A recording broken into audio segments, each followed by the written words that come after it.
You're only going to end up hurting yourself.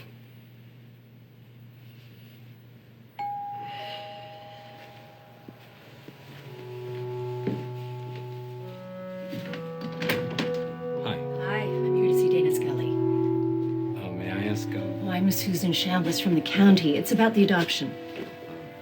Dana? Hi. Thanks for coming in on Christmas Eve. Not at all.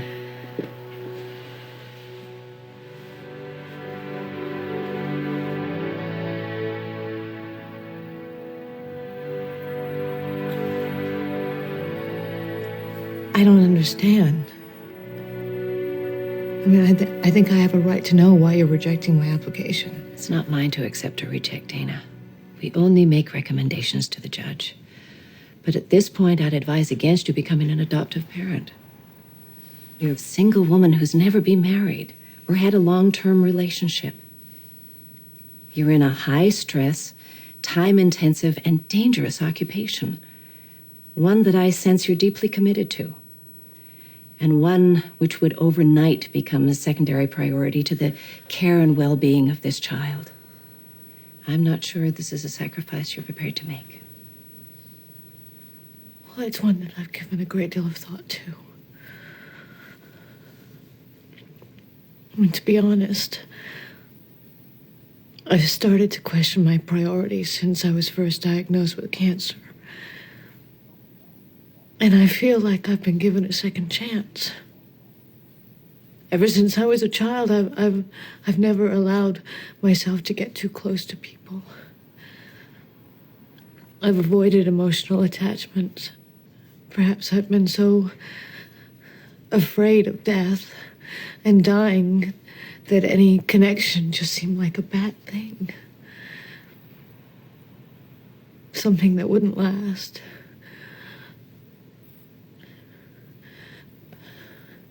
But I don't feel that anymore. I know you're a trained physician and are aware of Emily's medical condition. I want to stress to you, Dana, Emily is a special needs child. According to her doctors, her condition is incurable. She requires constant care, both medical and emotional. The good news is, you have first-hand experience of grave illness. The bad news is, you'd have to relive it through the eyes of a child. I realize that. And I feel like I'm ready. We'll review your final application and make our recommendations. I wish you luck. Merry Christmas. Merry Christmas. I'll show myself out.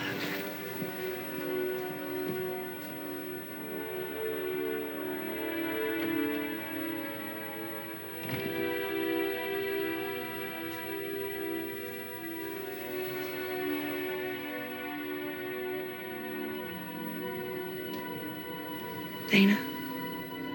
Melissa? Didn't know anybody else was up. I couldn't sleep. Come. You worried about Quantico, or who gets the most presents this year? I guess I'm afraid I'm making a big mistake. I could tell Dad sure thinks I am. Well, it's not his life, Dana. Yeah, I know that. You know, when I started med school, it felt so right. It just seemed like that's where I was supposed to be. And then by the time I graduated, I just knew it was wrong. But now the FBI feels right, and what if that's wrong too? There is no right or wrong. Life's just a path. You follow your heart, and it'll take you where you're supposed to go. God, you sound like a greeting card. I don't believe in fate. I think we have to choose our own path. Well, just don't mistake the path with what's really important in life. Which is what? The people you're gonna meet along the way. You don't know who you're gonna meet when you join the FBI. You don't know how your life is gonna change, or how you're gonna change the life of others.